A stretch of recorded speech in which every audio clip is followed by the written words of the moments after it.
For those who have seen the movie Bad Boys, there's this character named Marcus, and he gets angry really quickly, and he gets very stressed really, really quickly.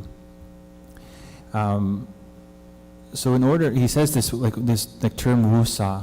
I don't know if you've seen the movie, you'll understand it. But that term is what calms him down, stabilizes him and has him stop, going down this pathway. Well, it's funny if you've seen the movie. We also need to pause. Pause when you feel, something taking over or stealing my calm from that moment. But we can't be expected, that's a very theoretical concept. When a situation happens and that could make you angry, you generally want, while the desire may be there, to pause. What also needs to happen before then is this daily pausing.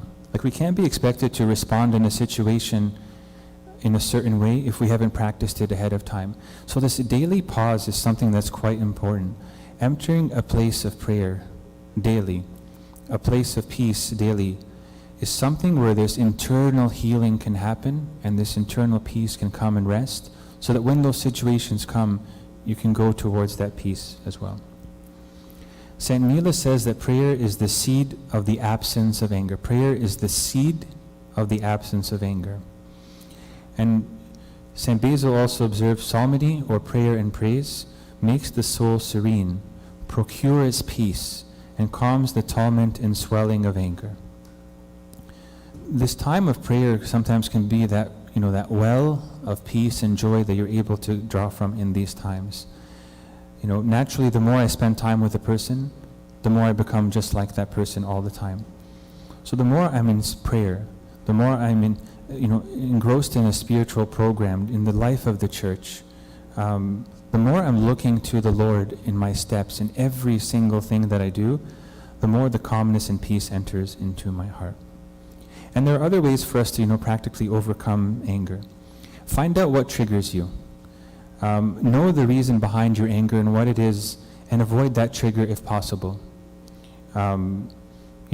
There are obvious triggers that, may be within your own home that you can avoid, or even some triggers within your heart. Those are the ones which take tangible work in order to get rid of.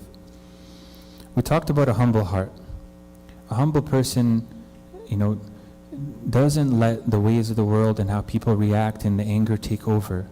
And it's a virtue, I think, that is quite helpful.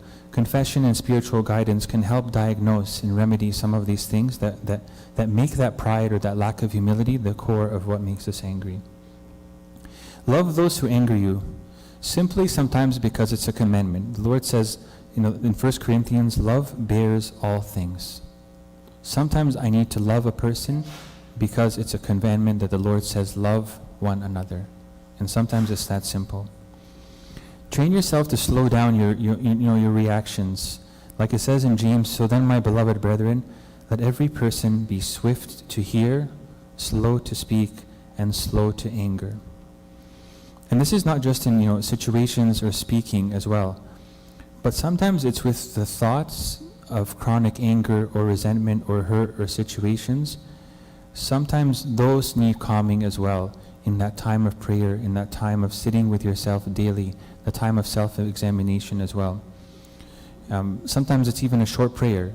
Sometimes it's, thinking about what Christ does in that situation when he was wronged and when he was hurt. Just press the brakes and, slow down in terms of how you deal with things. Replace the passion of anger with virtue. Our heart will be filled with something at all times. But when a cup is already filled with virtue, then there's no place for anger or for many of the other passions to be there. When it's full of forgiveness, when I actively work at being with people,